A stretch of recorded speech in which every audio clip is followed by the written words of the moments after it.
রাজারহাটে সেক্সটর্শন চক্রের পর্দা ফাঁস করল পুলিশ। নগ্ন হয়ে ভিডিও কল আর কল রিসিভ করলেই স্ক্রিনশট নিয়ে ব্ল্যাকমেল। চলতো নীল ছবির শুটিংও। পান্ডা সহ মোট 4 জনকে পাকড়াও করেছে পুলিশ, তাদের মধ্যে রয়েছেন তরুণীও।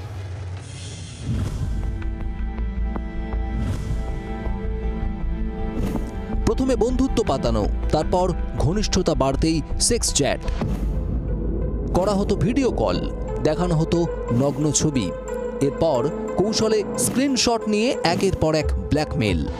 খাস কলকাতায় বিলাসবহুল বাড়িতে বসে চালানো হচ্ছিল এমনই এক সেক্সটর্শন চক্র।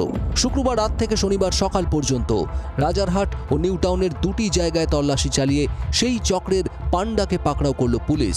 কিভাবে চলতো এই চক্র? বিলাসবহুল বাড়ি এবং ফ্ল্যাটে বসে চলতো এই গোটা চক্র। নগ্ন হয়ে ভিডিও কল করে স্ক্রিনশট নেওয়া হতো, ভিডিও কল রিসিভ করলেই স্ক্রিনশট নিয়ে ব্ল্যাকমেল।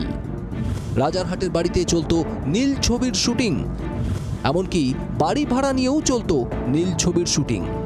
মূল উদ্দেশ্য ছিল যেন তেন প্রকারেণ ফাঁদে ফেলে টাকা লুট, তাই নানা আয়োজন।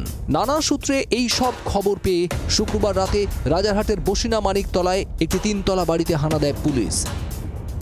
তল্লাশি চালানো হয় নিউ টাউনেও। 2টি জায়গা থেকে উদ্ধার হয়েছে বেশ কিছু জিনিসপত্র ও প্রচুর সিম কার্ড। নানা সরঞ্জাম দেখে চক্ষু চড়ক গাছ তদন্তকারীদেরও। তল্লাশিতে পাওয়া গিয়েছে 250টি সিম কার্ড ও 32টি সিম বক্স। পাওয়া গিয়েছে 47টি ডেবিট কার্ড ও পাসপোর্ট। কয়েকটি ক্যামেরা ও ক্যামেরার স্ট্যান্ড পাওয়া গিয়েছে। উদ্ধার হয়েছে বেশ কয়েকটি সেক্স টয়ও। এখানে বলছে 3.5 মাস ধরে বলছে অনেকে ভাড়া আছে, স্টিল কারখানা আছে, বলছি মেহেন্দি কারখানা। এখন ভিতরে কি হচ্ছে জানি না। আমরা জানি ভাড়া আছে, স্বাভাবিক এই বাড়িটা যেন ভাড়া আছে, আমি জানি এই বাড়িটাও ভাড়া আছে। এবার ভিতরে কি হচ্ছে এবার তো বলতে পারবো না। সবসময় আসতো, রাতে দিনে যেত, রাতে আসতো, আবার রাতে লোক আসতো। এন্তাজুল গাজী নামে একজনের থেকে বসিনা এলাকায় বাড়িটি ভাড়া নিয়েছিলেন ইমরান তরফদার নামে এক যুবক। ইমরান ও কয়েকজন মহিলাকে গ্রেপ্তার করেছে পুলিশ। ক্যামেরায় সৌমেনের সঙ্গে নান্টু ও সৌমেনের রিপোর্ট, জি24 ঘন্টা। বাংলার আওয়াজ, বাঙালির আবেগ, জি24 ঘন্টা।